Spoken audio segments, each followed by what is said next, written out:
Welcome to all the classic car enthusiasts. So this is another part on it. We been looking at sending emails and talking to people about these bolts, and also they're going to take some considerable time to get hold of. And because of this adapter plate on here, because it's a non-original to the car, the depth is a problem. So whatever we get won't be exactly the right size. So we've decided to bite the bullet and make our own. They are the original bolts, and you can see this is, I'll take one out and show you where we've retapped it. So this is a UNC. I don't know if that will show you. That's a UNC thread. I don't know if that might be better.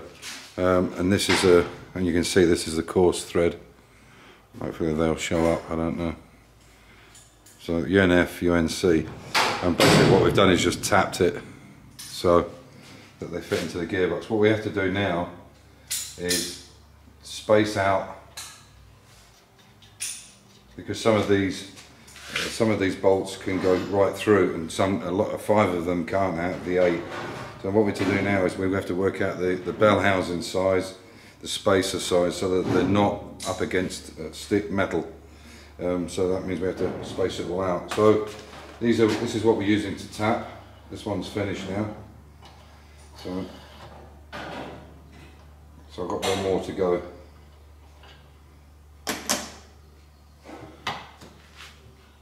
So I'll just clean this thread up.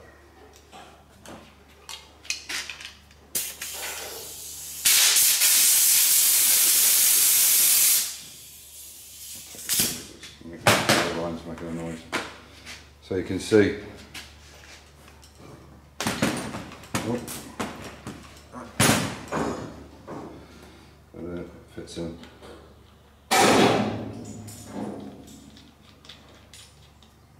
So what I'll do is I'll put them all in, and then I'll mark where they actually need to go, which I need to be shortened and so on and so forth. 36 mil seems to be about the right, but I want to make sure that they all are taking as much weight as possible, because there's a fair bit of weight going in off the gearbox and the prop shaft. So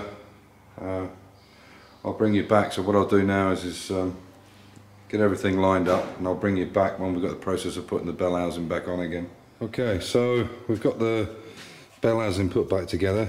You can see, could you just operate the clutch a little bit for us? He has to do lighting and, hang on, I pushed it right back, that's one. So you can just see what would happen. Obviously this will straighten up this thrust bearing. These are graphite, the old style one. They're normally a bearing nowadays, and obviously as you move forward this is going to go onto the pressure plate and stay square. So that's it all on. There's the locking wire in. I had to cut these bolts and rethread them like you saw earlier. In fact, there's a bit of crap in there, look, from the grease from it. There we go. It's going to get a lot dirtier in there. So there you go, that's in. So we're going to now pop that in. The cover, the lower cover we can put on afterwards. We have one, but it's very religious. Well, no, it's holy, in fact. Oh, there you go. This is actually from my original E-Type when I put a new one in. But they're built in such a way that you can check your release bearing, and you can roll these up the side of the mountings. So I'll order a couple of those up. We couldn't actually make one, but it'd be quicker to order it. So there we go, that's next step. So the next one you'll see is putting it in again. So another issue we've had with the gearbox, you can see the bell housing, everything's on fine. This one here, this clutch and spigot bearing is lined up perfectly. We tried it on this shaft. I think you can actually see there, this is where we've been getting it to on my engine, and this is where it should go into. We just marked it, and what was wrong is it looks like, I can't say for sure, and I'll never know now, but it looks like that.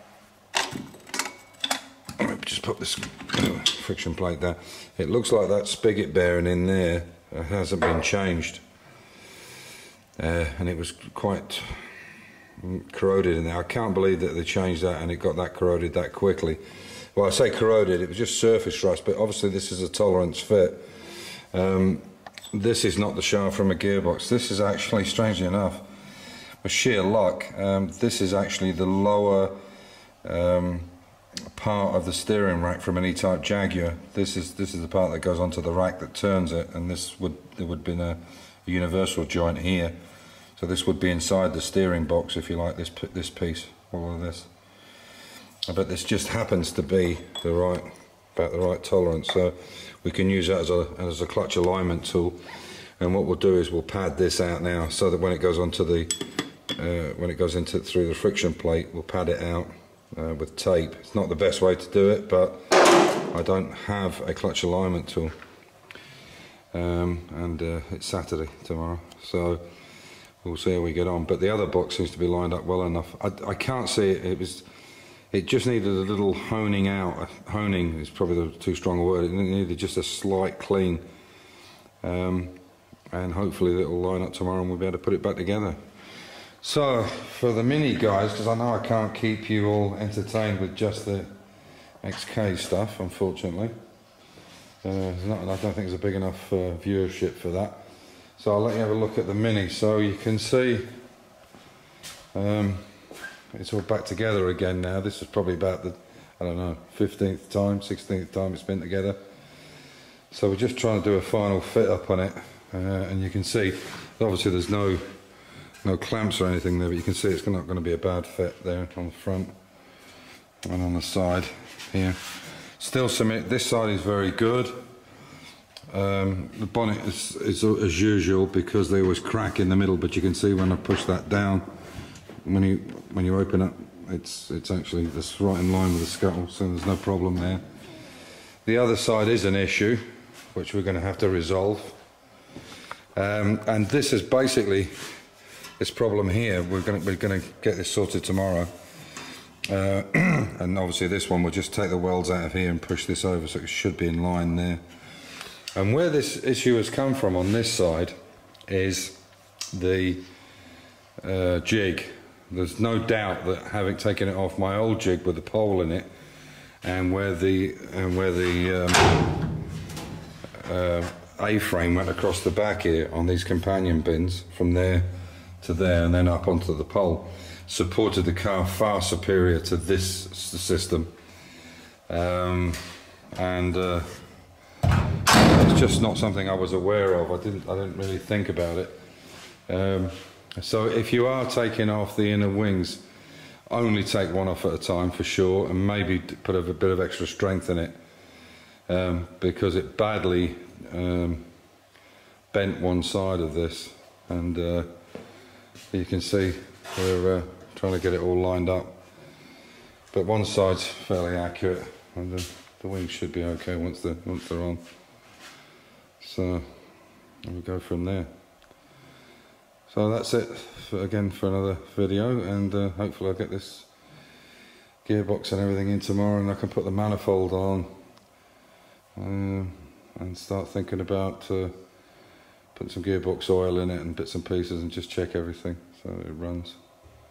We'll run it initially without a radiator, and then we'll put the radiator on, because I want to run it for some hours before the cars ever go on the road. It's a good way of running the engines in. I did it with my E-type, and yeah, anyway, so that's it for now. So stay safe, keep the faith, and enjoy the hobby. Enjoy your hobby.